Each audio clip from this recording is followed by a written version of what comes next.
Hello, good morning friends. Today we're going to start a new unit which is called as host configuration. So what is host configuration? You will study in detail. Before that, let's know what is the syllabus what we are going to study in this host configuration. Here we're going to study the bootp operations. Bootp is nothing a protocol which we're going to detail. We will see how it works and all those things. How bootp packet format works. After that we have DSCP, another host protocol which is DSCP, which is used for assigning the IP address. What we see in this detail. So introduction of DSCP operations and configurations. After that we're going to study domain name system, need for DNS, domain names space, and DNS in the internet resolution, comma, DNS messages, types of records, etc. Okay, let's start with the today host configurations. So what is host configuration? So early what's happening to access the internet, we required an IP address. Everyone knows that without IP address we cannot access to the internet. So our internet service providers always provide us an IP with some method. So we are going to study that method, how that IP is assigned to us to access the internet. So there are different protocols we are using in earlier system. So first protocol is RAP, reverse sorry RAP, address resolution protocol. After that we are using RARP, reverse address resolution protocol. After that we are using bootp and DSCP and so on. So right now we are today in the market, we are using DSCP to access the internet. So DSCP provide a temporary address for accessing the internet. After that we are using going to connect it to the internet. So here is a brief about the what is host configuration. So after that we're going to start what is host configuration. So each computer that uses the TCP IP protocols to needs to know its IP address.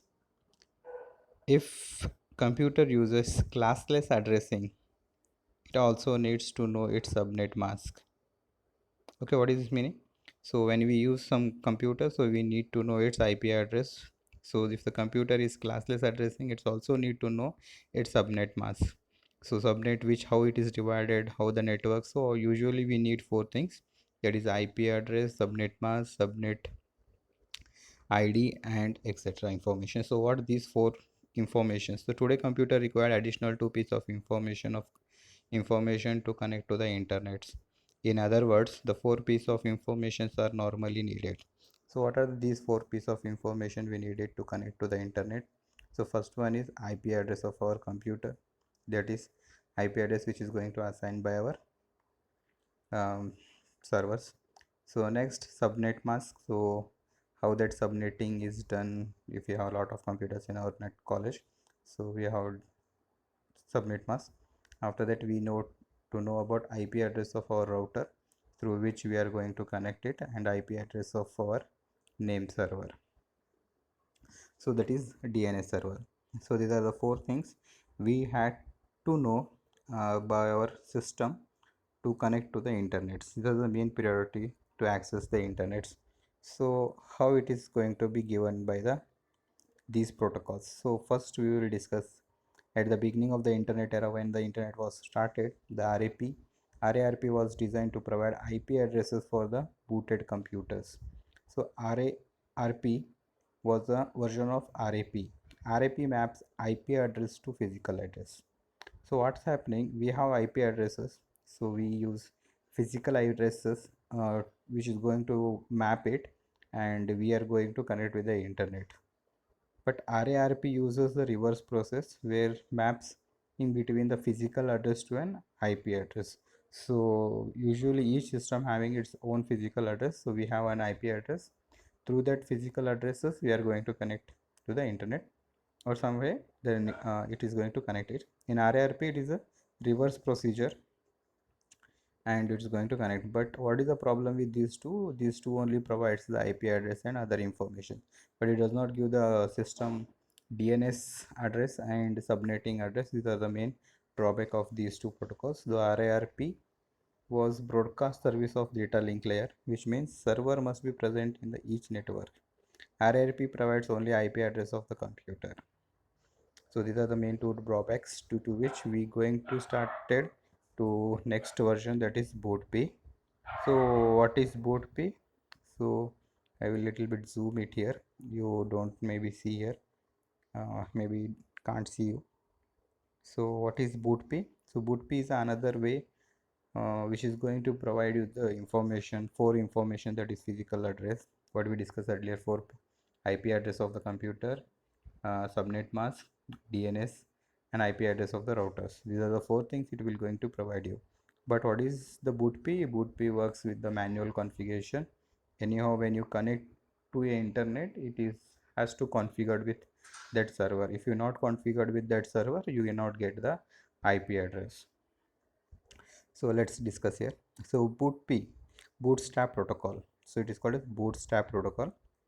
Is a client server protocol that configures a diskless computer or a computer that can be booted for a first time. So what is means by here diskless computer? Diskless computers are those which having the monitors which is connected to a centralized machines from where you are going to access it. Those are called as diskless computers. So booted for the first time, how you will do that? So BootP provides an IP address, subnet, net mask, the address of the default router, and the address of the name server. These all things it will be going to provide at the BootP when you do the first time booting, or if you are using the diskless computers. Okay, it may be for both things. It is one for diskless computers or a person who is using the less new computer to access the internet. Suppose you can take example also here. If you taken a new mobile phone, and when you want to access to connect to the internet, you have to get a IP address to connect to the internet. So the your network provider, wherever Airtel, Jio, or anyone who is going to provide you services, that machine that ISP will be providing an IP address to connect to the internet. So similar like that, machines also, when we use new machines or new displays computers, though we gave the new IP address to him. It is to overcome the two deficiencies of the RARP. So we already discussed that it is overcoming the problems of RARP. The BootP is a client server program. The server can be anywhere in the internet. It provides all four pieces of information: IP address, netmask, address of default router, and the address of the name server. So it will give you all these four information. In case of RARP, it is going to give only two informations. Okay, IP address and default whatever the connector it is going to connect it. So subnet mask and name server it is not going to give you. So BitP is a static configuration protocol. So we are in the beginning only I told you it is a static configuration. When the client requests its IP address, the BootP server consult a table that matches the physical address of the client with its IP address. So what is there? We have two columns. In one column there is the IP address of all the machines which is connected in a network. Suppose you have college. In your college, 1,000 machines are there. In that 1,000 machines, has to be configured with your college server, that is BootP server. If all the IP addresses are there configured with your physical IP address, then only it is going to assign you a IP address to connect with the internet. Suppose you have connected a 1,001 machine and 1,001 machine is not configured with your BootP protocol, then that machines cannot be used to access the internet. So he has to first register itself with the BootP protocol, and then only he can access to the internet. It is a manual process, so this is one of the problem with your BootP. So this implies that binding between the physical address and the IP address of client already exists. The binding is predetermined. The BootP cannot handle such situations like when a host moves from one physical network to the another. It is physical address changes. When a host wants to temporarily IP address to be used for a short period of time. So what is the drawback of your BootP? It's only one drawback.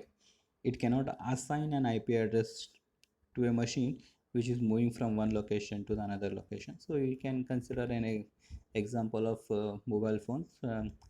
We are continuously moving from one location to another location. So for such kind of devices, it cannot provide you the IP address. So because it is a manual configuration and it has to be registered with it.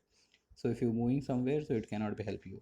So another one is reason if you want for a temporary basis of the IP address. Suppose if you want to connect the internet for a 1 hour or 2 hours, so in that kind of situations this cannot be provided to you. So it is a long time, it is compulsory given for you long duration of 1 hour permanently for you to access the internet. When it is assigned, it cannot be given to any another machines. So next, boot p servers.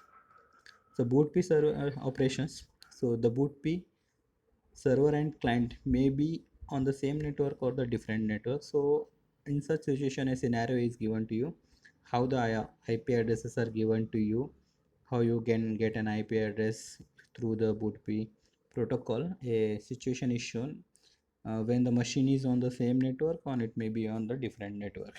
So consider a situation of client and server exist on the same network. First we'll consider with the same network, later we are discuss with the on different network, how from different network the bootp will give you the IP address of that particular location. So okay, so we'll consider first a situation. I consider the situation of a client server on the same network. So we can see here a diagram, bootp client and bootp server. So usually we required as on port number to access or to send a request and responses between the client and server. So usually in bootp we uses in a port number which is by default given to us. It is 68 and 67, which are shown in your pink color. In that you can see that 67 and 68 are used for communicating between the client and okay, client and server.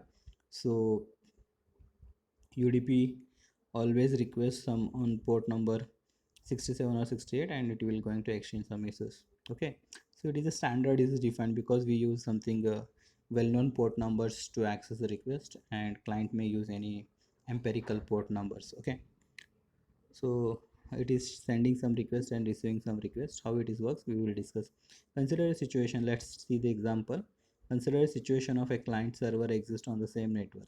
The port p server issues a passive open command on UDP port number 67 and wait for the client. So server will be always waiting on the port number 67 for the client request. Client will access request from the 68, it is well known port number. So booted client issues an active open command on port 68. The message is encapsulated in a UDP server. UDP user datagram using the destination port number 67 and the source port number 68. So the UDP user datagram in turns in is encapsulated in IP datagram with all zeros as source address and all ones as a destination address. So what's happened when a client opens or starts working? So it will broadcast that message to on the entire network. In that entire network, the server will accept that message and it reply to the particular request of the client to that particular message. The server correspond to the either unicast or broadcast message using the UDP port number 67 and destination port number 68. The response is unicast because server will know the IP address and the physical address of the client. So see the situation. What is there? The client is now open started and this is your server. Server is already waiting on the very port number 67, is waiting for the client response. So when the client just log into the machine, he want to access the internet, he required the IP address now. So what client will do? Client uses the port number 68 and it will broadcast message to the network because he don't know the server. He don't know the server where the server actually is situated. So what he will do? He will use the one which will use for the broadcasting in the network. So it will broadcast to every machine in the network. So client by default send that message to the broadcast message to the so bootp server. So bootp what will do? Bootp accept that request from the client which is received a message in that he having that particular physical IP address, and he is saying that I want the IP address to access the internet. So now you bootp server know that he is checked the in the list that he is having that particular IP address, so it will match that. If the matching is there exists, then it will assign a port IP address to particular client by sending a single request by setting the 0, because now the bootp server know the IP address of the client. So it will reply him that this is your IP address, you can access the internet. So this is on the same network, on same situation. where you can access the internet. Okay, so if situation is different, something like if your network or your machine is on different network, so consider a situation of client server exists on different network. So you can see here one router is connected, so this is another router, which is there are some server, bootp server is there, and here your client which is on another network or different network. So we can consider there are two buildings of our colleges, one is different network, another is different network. So you wanted to access the server and wanted the IP address of our IP address from the server, and you want to access the internet. So how we can do? So there is a situation, so he can use the agent to send its request, and it will help him to get the IP address. So how it will help, what is relay agent, all this situation we will see in this. So let's start. Consider the situation of the client. What is the situation says, let's discuss first. The advantage of bootp over RARP is that client and server application layer process can be separated by several networks. So it is separated with the several networks. So client uses bootp broadcast request as client does not know the IP address of the server. So as I already told that the server is on different networks, so you don't know the IP address of him. So it will, what he will do, it will just broadcast that message to the net server in the network. If the server is on another network and the router is in between the network, it will discard the broadcast packet to the travel frame. So what is the situation now? He's saying that the client, here is the client on another network and the server is on another network. Whenever the request is transmitted, okay, when you broadcast in the message, because an earlier situation the server is on the same network, but here the situation the server is on another network. So client send that request to the internet, so internet having the routers, so whenever the unexpected messages request came from the router to the router from the client, it will just discard that situation. So how now the client can get the access to the request? So for that, to overcome the above problem, what is the problem? The router will be discard your messages always when it accepts. So to overcome this problem, one of the most host can use as a reliant agent the client network. So what he will do, the router will keep a relay agent in his network, so which such kind of messages or such kinds of packet are receiving from in the network, so it will send to the relay agent. Relay agent come to know that it is a client which is requesting for the server. So relay agent is nothing but he knows the where server actually is situated. So it will help the client to get to the server his packet and to send to the broadcaster. So relay agent know the unicast address of the bootp server. So when it listens the broadcast request from the client on port 67, it encapsulates the message in the unicast datagram and send the request to the bootp server.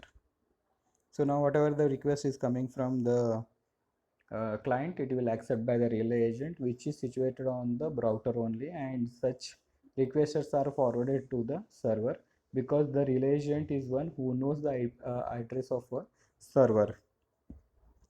The unicast address where router through routers, okay, where routers through routers, the boot p server knows the message is relay agent. Relay agent by checking the IP address of relay agent in the backend. The relay agent sends the response to the bootp client after receiving the reply from the bootp. So it will rest connected to the, now what he will call relay agent, it passes the packet to the server. Server get the message from the relay agent. So client want the address which is on the another network. So the server know where the actual client and what is the IP address of client. So directly instead of broadcasting the message, it will know the IP address of client and it will just send that packet to back to the client from where the client can directly connect to the internet now. So these are the two situations on the same network, on the different network, how the systems will get the IP address to connect the internet. So what are the packet? Actually, we say that some packet is broadcasted into the network to get the IP address, correct? So what actually that packet contains? So we will see this packet content. Okay, bootp communications. Let's let. So next topic is bootp packet format. So I said lot of times that we are broadcasting some packets in the network, and getting the IP address. So what actually that packet contains? So the packet contains this many informations. So what these information we'll study one by one. So this is nothing but the packet format of bootp, which is containing these many informations fields. Okay, so first field is operation mode, second is hardware type, hardware length, hop count, transaction id, number of seconds, unused, IP address, your IP address, server IP address, gateway IP address, client hardware address, server name, boot file name, and options. So these fields we will discuss one by one. So I will just read for this that, and after that I will going to explain you. So first field is nothing but our operation code. This is a 8-bit field, defines the type of bootp packet. The value 1 indicates request and value 2 indicates the reply. So this is the operation code whenever the client and server requesting and replying the some messages. So operation code will define that the value 1 is there, that will be request, and 2 is reply for the client and server. Okay, second type is hardware type. So which kind of medium we are using in the network. So it is a 8-bit field defines the type of physical network. So value 1 indicate that it is a ethernet, 15 indicates that it is a frame relay, 16 indicates it's a ATM, 17 indicates HDLC, so etc. Different types of hardware types we are using. So in which what we are using actually it will define that is maximum to it will by default it will be a ethernet only. Okay, next field hardware length. So which hardware we are using, actually we are using physical address. So physical address is of 48 bits, so that's value, ethernet value is 6. Okay, hop count. So hop count can maybe it is a distance from machine to which our packet is traveling. Suppose after 10 machines my server is there, that means will be the hop count. So 1 2 3 4 5 6 7 8 like that, 10 hops. So it is a 8-bit field defining the maximum number of hop packet that can travel. So if I said that packet this is sending 0, so it will take how many hops to reach the server, it will define me. Next, transaction ID. So this is a 4-bit identification field generated by the client to allow to match up the request with replies received from the bootp server. Okay, it's a special type of transaction ID. We are using it to define or to what we can say, it's to represent some client or some special kind of information. So number of seconds. This is a 16-bit field that indicates the number of seconds elapsed since the time the client started to boot. So this is number of seconds means what? Suppose we have set some time to reach the destination your packet. So this will define you the number of time taken to reach your packet to the destination. Client IP address. This is a 4-bit field that contains the client IP address. If the client does not have IP address, it field value has the 0. Suppose I want an IP address from the internet to connect it. So if that I don't have, then it will be defined as 0. Your IP address. This is a 4-bit field that contains the client IP address if the fielded by server in the reply message at the request of the client. So what is it? Our IP address. So your IP address is nothing the machine which I am dealing with, that IP address. Okay, server IP address. This is a server IP address which is required, which is sending by the reply packet by server, it will get it. Next is gateway IP address. So this is a 4-bit field containing the IP address of a router. It is fielded by the server in a reply message. Okay, this is a gateway IP address. So client hardware IP address is similar to your physical address of client. So which hardware is 48 bits we are using, that is nothing but same. So next is server name.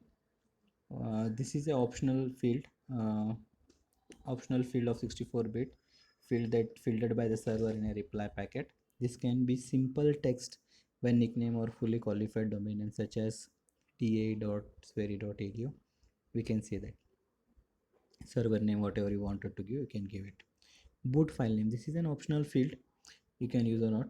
So field can be used in server and reply packet. So it contains the full directory path and the name file name of the boot file that can be downloaded by the client to complete the bootstrapping process. So boot file name is nothing the path from where the client can go to the server and get the connect to the server to get the IP address to access the internet. So that path is completely defined in this boot file. Okay. So lastly is an option. This is an additional information fields which you want to set it. So from in this field we can give such as network mask or default router addresses, etc. Some vendor specific information is given to you. So this is an just an optional field from which you can get the additional information. Okay, next is nothing but DSCP. So as early we have discussed the BOOTP protocol, the next protocol is DSCP. What is the full form of DSCP? So it's a dynamic host configuration protocol. Is a client server protocol designed to provide the four pieces of information for a diskless computer or computer that is booted for the first time. So already we discussed this definition in the earlier bit only, BOOTP, while we discussing the BOOTP. So why we are coming to the DSCP is the reason that we have discussed two main drawbacks of our BOOTP protocol.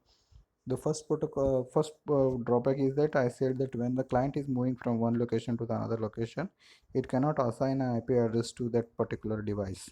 So that is one of the drawback. And another drawback is that the client uh, the client can give only the cannot give the temporary address to a particular device. These are the two drawbacks of your BOOTP protocol. So to overcome from these two drawbacks of DS BOOTP, we use dynamic host protocol configuration protocol, and in static we have one more problem is there that in static we are normally manually configuring the machines with the particular BOOTP protocol. If any new machine is added that has to be configured, then only you can assign the IP address to particular machine. In this, it is not necessary to require the dynamic DSCP. The protocol will automatically configure the machines and assign a temporary addresses for temporary period or long time period. It may depend upon the situation how we required by the client, and as per the client requirement, it provides you the IP address. So even though I will show you those two drawbacks of your BOOTP, and then we move further with the DSCP protocol. The two drawbacks I already discussed. One, when a host moves from one physical network to the another, it is the physical address changes. So another is that the host wanted a temporary address. Okay, these are the two main drawbacks of BOOTP protocol, and it's a static procedure of assigning the works to the machine. Even though in DSCP or BOOTP work similarly, but just it is overcoming the BOOTP with the two these drawbacks, and one more is automatically configuring with the new host. It's not when it's diskless machines computers, or it may be a computer when you started new machines just booted, it automatically assign these four parameters which you already discussed: the IP address, the router IP address, subnet mask, and IP address of DNS. So there are the four things it will automatically assign by the DSCP to the particular clients. So what is DSCP operations? So let's discuss what is DSCP. So DSCP client and server can either be on same computer or network on different networks. So already we discussed this in the earlier situation also in BOOTP. So same situation here also, how DSCP and BOOTP assign an IP address to that particular machine. So the similar situation I will discuss in brief light. I will not go in detail with this concept because the both BOOTP and DSCP works in the same fashion of assigning the IP address to the machines. So we'll just briefly go through in that, and we will wind up. So what is here situation is what it is on the same network. We already decided that when the client on the same network, it will just broadcast a message in the network with the some well-known port number. So that well-known port number will be accepted by server, and for that particular well-known port number, the server will reply a message with the where the client is waiting for that well-known number 67, and just will accept that machine, and it will just give the IP address to access the client to the internet. So we will see simply what is this actually message exchanged here, and what are the diagrams shown here. So this is DSCP client, and this is to be configured. The computer laptop is shown here. So some message is exchanging. What is that message? It is a DHCP request. 67, what is this? 67, it is a server port number, and 68 is nothing but client port number. So CP is nothing but client and SP is nothing but server. This is the same format of for boot P also. So SIP is nothing but server IP address, and zeros is nothing but client IP address. So what that client is doing, it is just setting the bit once, so client can broadcast in the networks. Once the server is known with that IP address, it will just set the bit 0 and send back the request to the reply to the client to get the IP address. So we will read this a little bit. So DHCP server issues a passive open command on UDP port number 67 and wait for the client. So as already discussed, it is going to open its port number, well-known port number, and active open. Okay, sorry, passive open, and it will waiting for it, and after that it will request for the client. So a booted client issues an active open command on the port number 68. The message is encapsulated in a UDP user datagram using the destination port number 67 and the source port number 68. The UDP user datagram in turn is encapsulated in an IP datagram. The client uses all zeros as the source address and all ones as a destination address. So the server corresponds with the either a broadcast or a unicast message using the UDP source port number 67 and destination port number 68. The response can be unicast because the server knows the IP address of the client. So as I already discussed, the server is known with the IP address and it will request that. The same situation in the DHCP with the different network.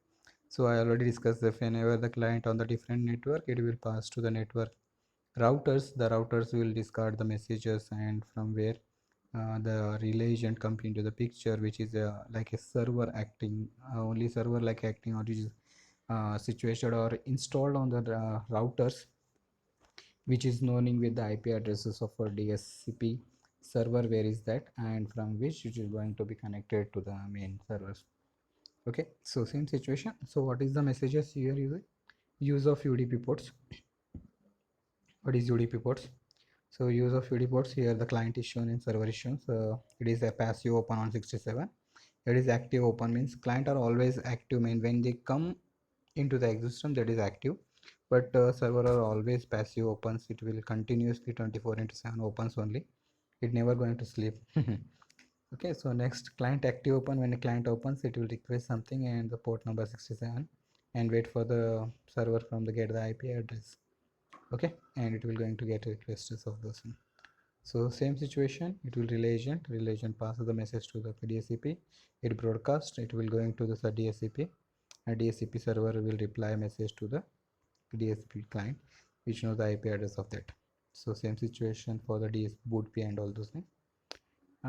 As we discussed, the packet format of boot P, same packet format of the boot P is here also, but a slight change in this. What is the change is this? It is a additional field is there. It is called as F in this packet format. Remaining part is same as our earlier packet format of boot P. So boot P and DHCP follow the same format, but it's having some additional bits in options and flags. These are the two additional informations which are added while transmitting between the boot P and DHCP. So we will discuss in detail all these fields. So just I will read all this information. Operation code, header type. Operation code, we know that operation is one type of bits we are setting when we sending some request and responses messages from client to server and server to client. Hardware type is nothing but which type of hardware we are actually using. We are by default using the Ethernet type, which is one value and which is used for setting it. And after that we know the hardware length. So hardware length is always 48 bits and 6 bytes, which is of Ethernet. Hope count is nothing but that which is to count the number of hopes, means steps required to reach the destinations. If I said 3, then it requires 4 steps, 0, 1, 2, 3, to reach the 4 steps to the destination, like that. And transaction ID is nothing but special number is given to the particular message. If something is happens and like that, it is a special type of message or ID is given to that particular packet, If something went wrong, it will be show something other information and discarded it. Okay, like that. So number of seconds, so when the packet started sending, so how much time it required to reach that particular destination. Unused review value. So in this we have f. I will little bit zoom what the f defines. So f having some diagram also here. So I will show this f bit 16 bit. So one bit is used for 0 to or 1 represent. So it is representing the unicast or broadcast messages. Okay, 0 represented, then flag bit will be a unicast. If flag bit was set to 1, it will be a broadcast message. Another 15 bits will be a 0 message, 0 bits. So what actually, sorry, so what actually flag defines here, I will show you. So flag is, this is a 16-bit field in which only the leftmost bit is used and the rest of bits would be set to 0. So as shown in the figure, only it is left bit 1 or 0, unicast or broadcast. Other bits will be always set to the 0. The leftmost bit specifies a forced broadcast reply. Okay, it will be a forced broadcast reply from the server if reply were to be a unicast to the client. Okay, so it always says that client replies to the broadcast only, but server replies with only the unicast to the client. The destination IP address of the client of the IP packet is the address assigned to the client. Since the client does not know its IP address, it may be discard the packet. However, if the datagram is broadcast, every host will be received and progress of the broadcast messages. So okay, so this is about flag. So what flag can defines. After that, same information is that client IP address. So what is that client IP address? It is the first just IP address of that particular to get the internet. Your IP address is our own IP address of that machine, and server IP address already discussed, the server messages or server IP address I want to get. Default or gateway IP address is nothing, the IP address of the router which I required to transmit the information. So some another information after that we have client hardware address, server name, boot file name, and after that we have some additional informations. So here I can show client hardware address. So client hardware is nothing but physical address. Server name, boot file already defined that boot file is nothing but complete path from source to the destination which is defined in that particular file. So option here having something additional fields which is given to some magic cookies or some special bits are set to get some additional information. What that additional informations are given in the option field. In bootp operations, we getting the additional information as a DSCP, a DNS address, and that subnet mask information in options. Here what we are getting, we will discuss that. This is a 64 byte field with a dual purpose. It can carry either additional information such as a network mask or default router address. It is also same as your bootp operation or some specific vendor information. This field used only in the reply message when it is replying to the client. That time only it is used. The server uses a number called as magic cookie. Okay, it uses some number called as magic cookie in the format of an IP address with the value of 99.130.83.9. When the client finishes the reading the message, it looks like a magic cookie. If present, the next 60 bytes are options. So whatever we are sending, the remaining field will be additional information. An option is composed of three fields: one byte tag field, one byte length field, one variable length field, and the length of defines value field, not the whole option. So this is the format as shown, what the actual information is transmitted from destination, and this is used by your servers. Next, DSCP options. So these options are used in the above flag. So first we have tag, after that length, value. Okay, description about that. Suppose I kept the value tag value as 0, so it is a padding and something, no operation is given, just additional data is uploaded with that. If it is 1, then the length is 4, subnet mask is given. 2, 4, the day, time of the day, offset time, offset will be information is given.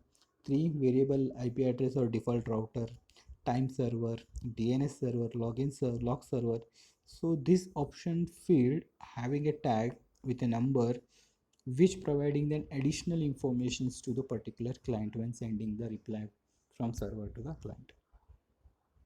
So for example, it is shown that option with tag 53. So this 53 is discussed in the later for the DHCP dynamic configuration. So it contains the tag 53 length 1 value is nothing but these different types of values are used. I will going to discuss this all different types of messages which is exchanged between the client and server when we are going to request for the information or connections. So later we will discuss this about what is that. So next, host configurations. Okay, sorry, DHCP configuration. So DHCP has the device to provide the static and dynamic address allocation. So static address allocation, in this configuration DHCP server has a database that statically binds addresses to IP address. With this configuration, DHCP act as a BOOTP protocol. It indicates DHCP is backward compatible. So what is static address allocation? So we have a maintaining a database. In that database we have a list of IP addresses of all the machines which are configured in a network, and these networks are connected with that particular physical addresses. Whenever the new machine will become, it will has to be registered in that particular database, and the DHCP server here act as a BOOTP protocol or DHCP protocol. So this is nothing but a static working. What is dynamic? So in dynamic address allocation, in this configuration, the DHCP has a second database with a pool of available IP addresses. When the DHCP client requests a temporary IP address, the DHCP server goes to the pool of available IP addresses and assign IP address for a negotiable period of time. So what happened in this? So whenever the client requests for an IP address for a temporary period of time, it goes to the database and it will check which IP address is free, and in that particular IP address is allocated to that particular client to access the internet for time short period of time. So when the DHCP client sends the request to the DHCP server, the first server checks that static checks its static database. If the entries exist, it then returns the permanent IP address of the client.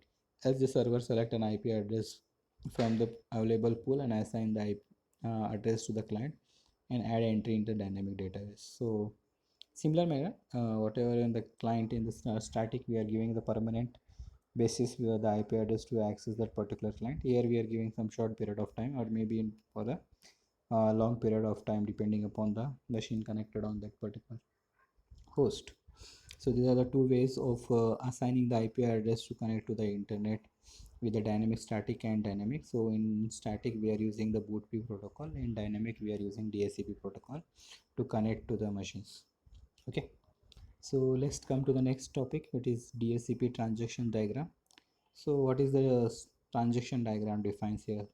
So whenever you want to connect to internet, and when you connect it to the internet, so how many time for the duration we can utilize that particular IP address for some duration of time or some hours, some day, whatever. So when we connect it to the internet, how we requesting for the internet transaction. So we will see that DHCP transaction diagram. It's going to explain the complete process from the starting connection to the renewing the process of your transaction.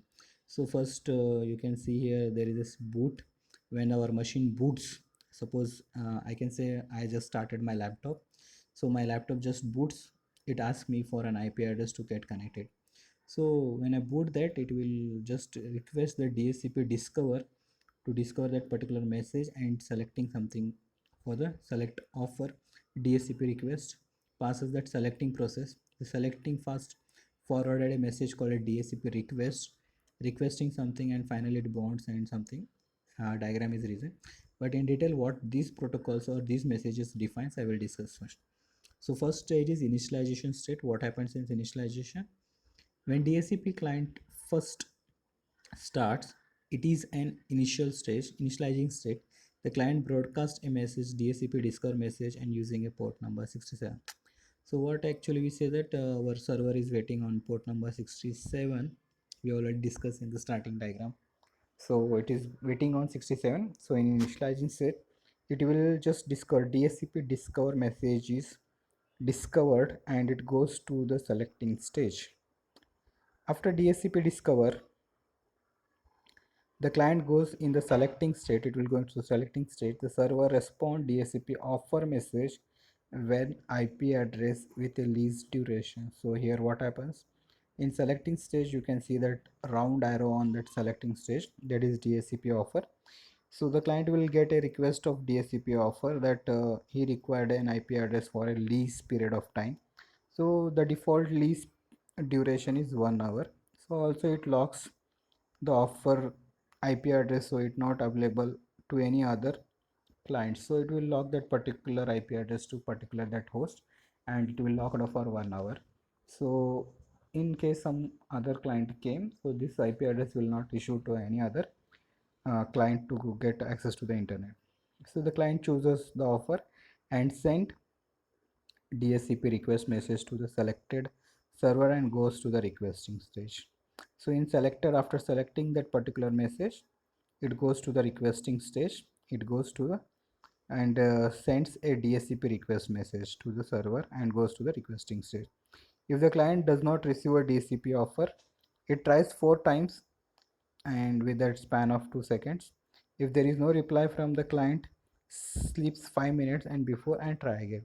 Suppose if it not server has not corresponded to that but DSCP offer message, it will send 4 times. If still it is not responding by the server, it goes for the sleep in 5 minutes.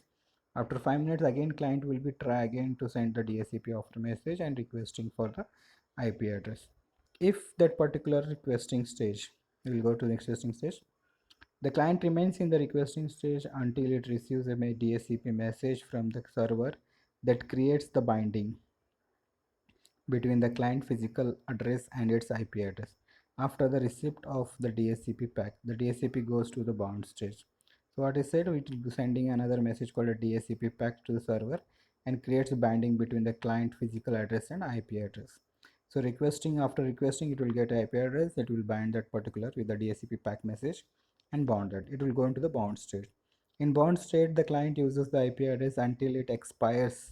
Lease is expired. So how many hours? 1 hour lease is given. So it will wait when the 50% of the lease period is time is reached. When the client user is 50% of means half an hour it is used, it will request a DSCP request to ask for the renewal. It goes to the renewing stage and ask for the renewal with the server. Initializing stage. In the renewing state, what happens? The client remains in the renewing stage until two events happens. If it can receive a DSCP pack with renewed lease agreement and client resets its timer goes back to the bound state of its DSCP pack not received. After 87.5% of lease expires, the time goes to the rebinding stage. So what happen if the client is not corresponded after 50% of usage of its time, then it will go continue using and it's not corresponding for the renewing, so it will wait for some duration time and again it after 87 percentage of usage of time it the client server will again send a rebinding state message to the client, please if you want to renew it. If the client sends and rebinding state, so it will going to reset its timer and again given another 1 hour for to continue using it. If the request is not received from the client after 87.5%, it will disconnect its request and again he has to request from the initializing state. Okay, so as we discussed that first booted, so initialization state is started, it will send a message DSCP discover, it will find the server. From server it is accepted, went to the selecting state. The selecting state send a message called DSCP offer and wait for the server from server to get the IP address to bond it. Until the DSCP server if is not corresponded by the server, it will wait, send 4 messages to the server and it will goes into the 5 minutes of sleep if not responded by the server. If it is responded by the server, it will go to the next requesting stage. It will get a request of the IP address it is bonded with the physical machine and get DSCP pack message and bond state. In the bond stage, after 50% of lease, it is goes to the renewing stage. If it is renewed, it will go to the bond stage back. If is not received, renewing stage after 87% of usage of timer, it will goes to the rebinding stage. If it is rebinded, it will go to the bound state and until continue for 1 hour. If it's not completed, it will directly go to the initializer stage with the message of DSCP acknowledgement, NAK message, DSCP NAK message, and it will get terminated. Again, we have to start with the same stage. So this is about your transaction state, how it is issuing and how much time issuing some IP address to a client for utilizing it. So after that, we will discuss with some other issues. So what is the other issues? Early release. So what is other issues? Early release. What happens whenever the client want to not use much more of time? Defining, suppose I requested to connect to the internet for 1 hour of duration of time, but I don't utilize the 1 hour of that time, and but I will realize I release that message. So such situations, in what happens, whatever the IP address I am using for 1 hour, before that only if I release it, so it can assign the DSCP server to the some another machines to utilize of that.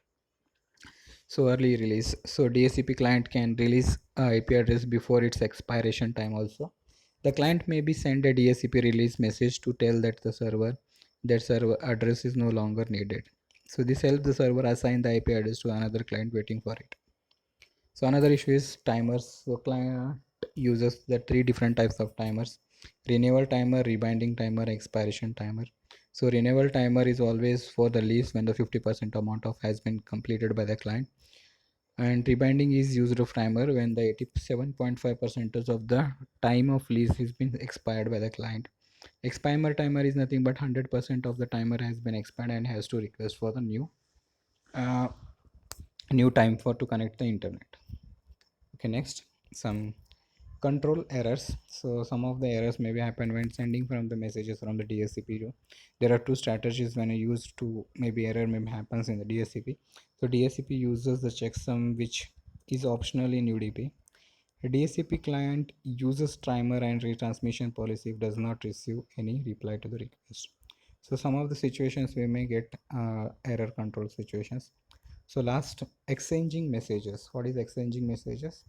So it is a scenario shown by the between the client and server when we sending and transaction message between the client and server.